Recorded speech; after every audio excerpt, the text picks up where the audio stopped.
This week's parshat Metzora, continues its discussion of Surat. The difference, of course, between the discussion in Metzora and that in Tazria is that in Tazria we discuss how someone becomes a Metzora, how we determine that someone has what's considered Surat. In parshat Metzora we discuss how someone becomes Tahor from being a Metzora. And this is really where we start using the term, not Surat but Metzora, a person who is a Metzora. The lengthy process of creating the status of Surat, of Metzora, and then purifying someone from it, should cause us to wonder what the significance of this strange, unique disease really is. And many of the Mefarshim speculate as to understanding what exactly is Surat and what are you supposed to learn from it.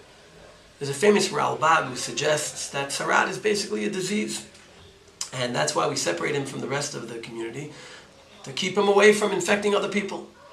But if one takes a look at Chazal, one sees that they understood it differently. If you look at the Mishnah and the Goyim, they talk about how on the one hand, Goyim and Geri Toshav cannot become a Metzora. And of course, if it's a disease, it should affect all people and be something we need to be concerned about for all people. And the next Mishnah in the third parak says that a Chassan who has Tzaras, or a regular person on Yom Tif, we allow him the Shivas Yemei Mishteh, we allow him the Yemos HaRegel, and afterwards we pronounce him to be a Metzora.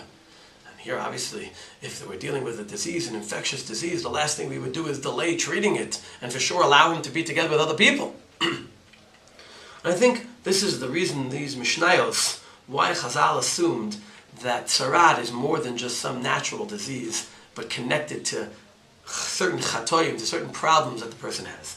The Gemara in Erechim famously says in the name of Rabbi Yochanan, Al Shiva Dvarim the Goyim Boyin. The Goyim come for 7 sins, Lashon Hara, famously Shvichot Damim, Shvuat Shav, Gilu Arayot, Kasat HaRuach, Gezel, Tzarat HaAyin. And the Gemara there brings psukim that are a basis for all these different chatoyim causing tzarat. Of course, of these sins, the one that's most identified with tzarat is the chait of Lashon Hara. The Gemara there in Erechim tells us that the word Metzora stands for Motzi Shemra. And that's why the Rishonim talk about Tzarat being linked first and foremost to Lashon Hara. Maybe the source in the Torah for this is the fact that Miriam received Tzarat. And we know that she had spoken badly about her brother. And of course in Dvarim Perech Chav Daled, it speaks about how we should be careful about how we deal with Tzarat. Hishamer b'nega Tzarat. And the next pasuk is Zechoret asher asa Hashem lekechel Miriam. So Miriam is presented as the archetype, example of someone who had Tzarat. And of course her sin was Lashon Hara. Chazal tell us that the reason Moshe's hand was turned white as one of the signs of him being sent by Hashem is because he said Lashon Hara about the Jewish people. The question here is obvious. There are many Averot that people violate. Why is it that particularly these Averot, and particularly Lashon Hara, has a disease associated with it, the disease of Tzarat? I think the explanation here is very basic and very important. The Rambam in Hilchot Tumat Tzarat, Perek Tet Zayin, speaks about this Nega Tzarat being an ot v'pela that was particularly connected to the Jewish people, because it was only for the Jewish people, Kedei lahazhiran mi Lashon Hara, to warn them off from Lashon Hara. How would this warn them off? And I think one could say it would warn them off because they'd be scared of saying Lashon Hara, they'll get Tzarat. But I think one can say something deeper, specifically about the sin of Lashon Hara. There are things that people do that corrupt the people who do them. Now we believe that every sin corrupts the person who commits the sin. Ashamnu, we say. We've desolated ourselves. We've destroyed ourselves. A, in the fact that we've done something against what Hashem wants from us, our Creator.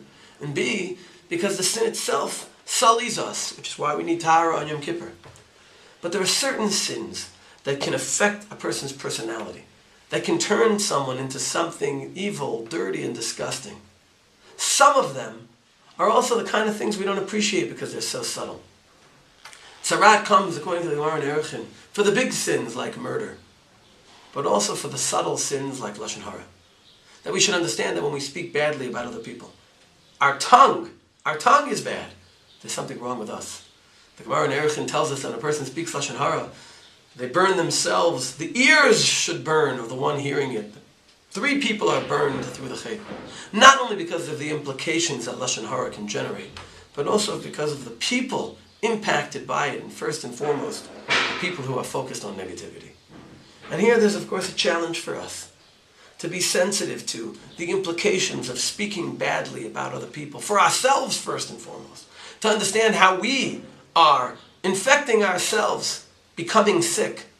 The Surat is an expression of this, that our body becomes sick, that we should appreciate that it's rooted in the spiritual sickness inside ourselves. In Sefer Tehillim, we say, Mi ha'esh hachafetz chaim, ohev yamim lerot tov, nitzor leshoncha meirah u'svatecha midaber yirma. I believe the purpose of these psukim is to frame Lashon Hara within a context of what life is supposed to mean. Mi ha'esh hachafetz chaim.